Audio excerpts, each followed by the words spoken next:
to show you how to make a drink called a Triad. We're going to start off with ice.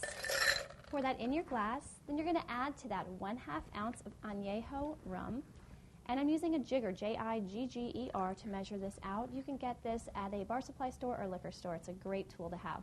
All right, next I'm going to add in 1/2 ounce of sweet vermouth. Make sure to keep your vermouth refrigerated. It is a wine product. You want to keep it nice and cold. And then 1/2 ounce of amaretto, which has a wonderful almond flavor and taste to it.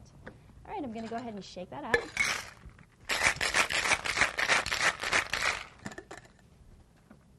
I'm going to pour this into a highball glass.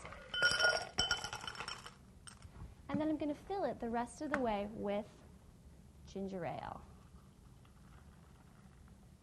Put in a stirry straw. And then I'll show you how to make a lemon twist. You simply take a lemon and you remove the pulp, the fruity part, and then you just twist it like this, and you twist it right over the glass, and that gets the essence in there, and then you can just hang that right off the side of the glass. There you have it, a Triad. Cheers.